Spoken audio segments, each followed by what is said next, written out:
Well, the White House wants this story over. Republican Congressman Darrell Issa has other ideas, however. He is now demanding that the White House provide information on what he says may be a crime. Issa saying the White House needs to hand over all internal documents relating to its attempt to get Congressman Joe Sestak out of the race for Pennsylvania's Democratic Senate primary. And Issa is not the only one looking for clarification. Take a listen to this exchange.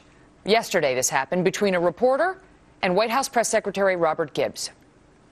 The Intelligence Advisory Board, which most reports said this offer was for, that would be a position that a member of the House could not serve on. Is that? That's how I understand the way the PAB is written. But the memo had said that this would be a position he could serve in the House and serve on a presidential advisory board. Correct. Was that? Well, how could he get on the board? Yeah. How would that work? He couldn't. So why would you offer that? That wasn't the offer then. I refer you to the memo. What position? What board was it then? You know? I'd refer you to the memo. The memo didn't specify. Robert, Cal Browner said.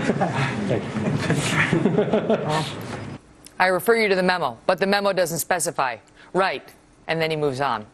Joining me now, former chairman of the Virginia Republican Party, Kate Obenshain, and Democratic strategist and Fox News Channel political analyst, Kirsten Powers. All right, ladies, thanks so much for being here. So, you know, it was actually kind of painful to watch, Kate. It was kind of uncomfortable to watch him essentially dodging the questions from reporters across the board on this.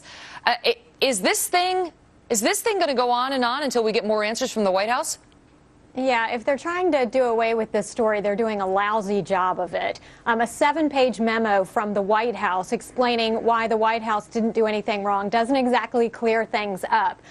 In fact, they got themselves into more trouble than ever by acknowledging that, yes, they did offer him a job, whether it was advisory or not, to get out of the Senate race. This is a huge controversy, and every time they obfuscate and delay in answering questions, the bigger the story gets. Obviously, when you release something on the Friday of Memorial Day weekend, you got something to hide. You know, Kirsten, the other thing that's been raised now by reporters is that the White House came out and said efforts, plural, were made in June and July by President Clinton, or basically by the White House, to reach out to Sestak. But they only detailed one effort by President Clinton. So the reporters went out and asked about that. I think we have that soundbite. Let's take a listen to this.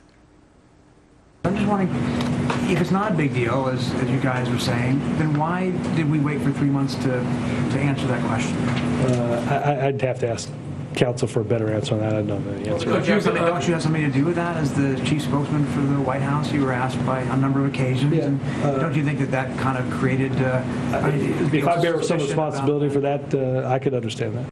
All right, well, that wasn't exactly the soundbite, but in response to that one you just heard, he wanted to refer to counsel. And then when he got asked about the efforts, plural, once again he sort of deferred to the memo, which the memo didn't detail. I mean, basically he was all over the board, Kirsten, but he didn't give a lot of real answers. Well, also when Congressman Sestak held his press conference, he was asked how many communications he'd had with the White House, and he said he had one conversation with Bill Clinton. And so that doesn't really jibe with what was in the memo. So I think there are some factoids that aren't quite adding up, which was a concern of mine from the beginning, because I think that, you know, I've looked at it and I really don't think that they broke the law. I don't think that's what this law that's being cited was actually intended for. But once you start making up things that don't add up, then it starts looking really bad. And it's the cliche, you know, it's not the crime, it's the cover-up. And it's, you know, that seems to be what's going on, where things aren't just, they don't quite make sense. I mean, if you listen to that back and forth with Robert Gibbs, it doesn't make sense. Kate, how long can the White House do this? I mean, at what point does the press corps give up and move on to other things, and the White House essentially wins by outlasting the press corps and not issuing an additional clarification on this? Well, the press corps has been notorious for giving up quite easily, other than Fox News and some other outlets. So I think that the White House has a good chance of sweeping this under the rug. But the problem is going to be, this is an administration that campaigned on getting rid of the status quo, having transparency. This is the polar opposite. And actually, this law was intended to prevent tampering with the outcomes of election. And that's exactly what the intention of this action It was. And the bottom line is we don't know what happens. It's funny to me to see a lot of legal experts coming on and saying, oh, I don't think any laws were broken. We have no idea what actually transpired. There are more questions than ever that have arisen because of this memo. It's not a report. It's a memo that we can't even begin to discern what has happened. And if Issa continues to push and push and push, and people like good people like Kirsten raise legitimate questions, then maybe it can we can get to the bottom of this and have some real transparency. Well, the other thing is that there's so many inconsistencies now between the stories that the White House told initially and now what they're telling in this report. I mentioned they said they had contacts, plural, and now it's singular, and we don't know what to believe. But there was also this, Kirsten, I want to ask you about. The guy who originally broke this story, Larry Kane, reporter in Philly, he was the one who had Congressman Sestak on his show. And he had been hearing reports that this had happened. So he had the nerve to ask him about it, and he got an honest answer from Sestak saying, yeah, it happened. Well, he went on Hannity last night, and he spoke to the issue about, after he got that admission from Sestak, how he called the White House to say, listen to this. This is what Sestak is saying. What do you say? And this is what he said happened. They said, we'll get back to you as quickly as possible. So the story ran without a reaction from the White House for a lot of hours. The next morning, on the bedside, at the bed table, the night table, the phone starts gyrating, and it's the White House, and it's a deputy press secretary who says, on background, you can say the White House says it's not true.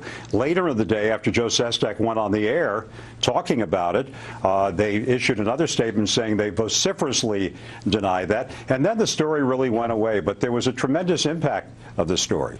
So initially he's saying that they say it's not true, vociferously deny, and then they come out with these statements on Friday, Sestak and the White House, which are obviously coordinated, Kirsten. Yeah. Well, there's another theory, and it's going to sound like I'm making this up to defend them, but I actually think this is probably what happened. I think Sestak was sort of exaggerating. And, I don't think the White House was actually trying to push him out. I'm just totally speculating. I've seen this kind of stuff happen in politics. And now the White House doesn't want to undermine the candidate. And so they're kind of trying to do this thing where they're going to cover up for him. And they're just getting themselves into trouble. Quickly, Kate, I can tell you want to respond. Yeah. Well, the White House would do anything to undermine this candidate right now and prove that he has no credibility. For one, they didn't want him to be the candidate anyway. But right now, they just want him to go away and not to be a credible source and for the whole story to go away. It's not going to go away. Okay. We have to go away. But thank you both, ladies, Kate Obenshine and Kirsten Powers.